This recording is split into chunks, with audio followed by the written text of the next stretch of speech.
வணக்கம். இது நிலா கிச்சன். இன்றைக்கி நம்ம ராகி மாவு வச்சு ஒரு ஆப்பம் பார்க்க போகிறோம். இது கொஞ்சம் ஹெல்த்தியாகவும் இருக்கும், எல்லாரும் சாப்பிடலாம். அரிசி சேர்க்கலை. ஆப்பத்துக்கு சட்னி, கடலைக்கறி எல்லாமே நல்லாயிருக்கும். இன்றைக்கி நான் சட்னியோட சர்வ் பண்ணுறேன். ஒரு தேங்காய் சட்னி மட்டும் வச்சாலே போதும், நல்லாயிருக்கும். இது எப்படி பண்ணலான்னு பார்க்கலாம். அதுக்கு முன்னாடி நம்ம சேனலை எல்லாருமே சப்ஸ்கிரைப் பண்ணுங்கள், லைக் பண்ணுங்கள், ஷேர் பண்ணுங்கள். வாங்க வீடியோக்குள்ளே போகலாம். ஃபஸ்ட்டு ஒரு கப்பு ராகி மாவு மிக்ஸி ஜாரில் போட்டுருங்க. ஒரு கப்பு மாவுக்கு ஒரு கப்பு தேங்காய், அரை கப் அளவுக்கு சாப்பாடு,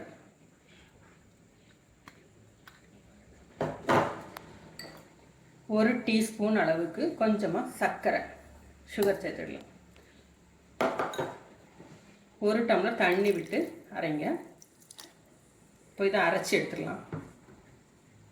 மாவு அரைச்சி எடுத்தாச்சு. ஒரு பவுலுக்கு மாற்றிடுங்க.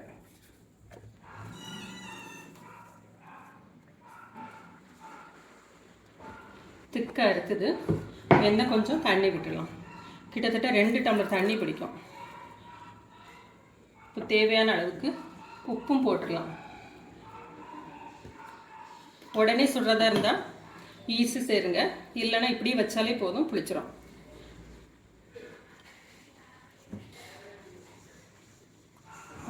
இதை அப்படியே மூடி போட்டு மூடிடலாம். ஒரு 8 மணி நேரத்துக்கு அப்புறம் நம்ம ஆப்பம் ரெடி பண்ணுவோம்.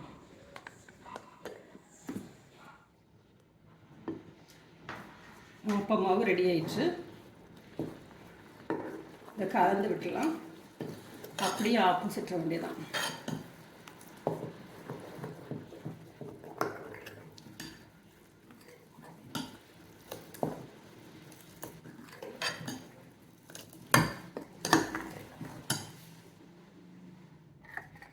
பேன் சூடாக இருக்குது.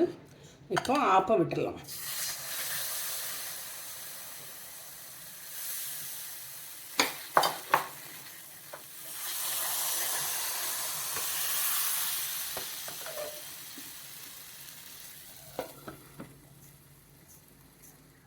ஆப்பம் நல்லா வெந்துச்சு. இப்போ இதை எடுத்துடலாம். நீட்டாக வந்திருக்கு பாருங்கள். இதேமாரி நீங்களும் செஞ்சு பாருங்கள். செஞ்சு பார்த்துட்டு எப்படி இருக்குன்னு சொல்லிட்டு ஃபீட்பேக் கொடுங்க. தேங்க்யூ.